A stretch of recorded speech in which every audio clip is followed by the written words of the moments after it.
John Lennon disse em 1966: "O cristianismo vai acabar. Jesus era legal, mas suas disciplinas são muito simples. Hoje, nós somos mais populares que Jesus Cristo."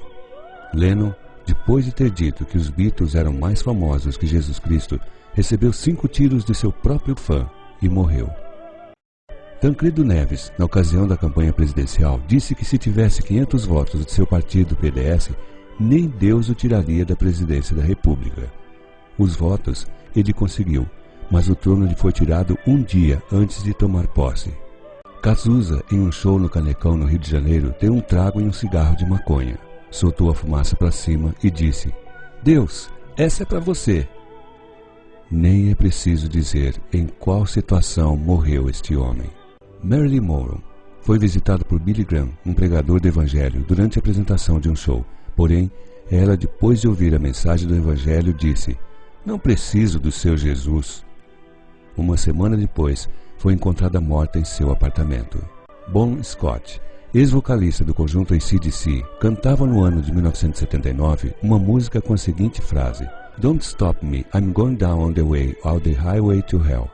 Não me impeça, vou seguir o caminho até o fim, na autoestrada para o inferno.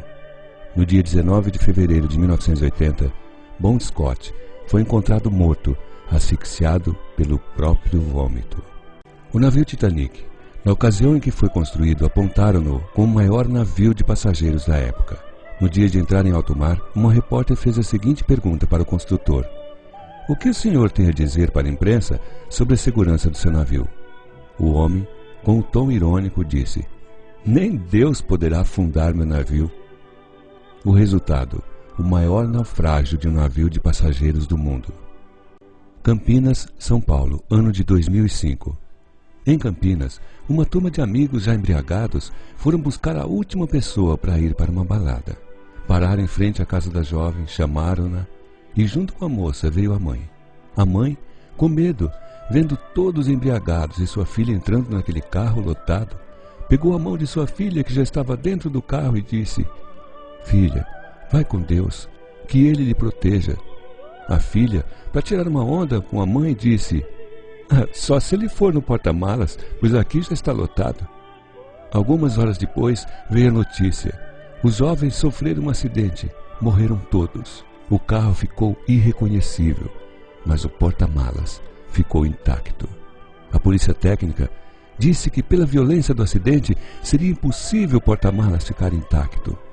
Quando o policial abriu a mala, lá estava uma bandeja com 18 ovos, sem nenhum arranhão, e todos nos lugares corretos da bandeja. Muitos outros homens importantes também se esqueceram que a nenhum outro nome foi dada tanta autoridade como a que há no nome de Jesus. Não esqueça disso. Muitos morreram, mas somente um ressuscitou e está vivo até hoje: Jesus. PS. Se fosse uma piadinha, você enviaria para todo mundo, não? Será que esta mensagem você também terá coragem de enviar? Jesus Cristo diz: "Se te envergonhares de mim, eu também me envergonharei de ti perante o Pai." Pois, que aproveita o homem ganhar o mundo inteiro se perder a sua alma?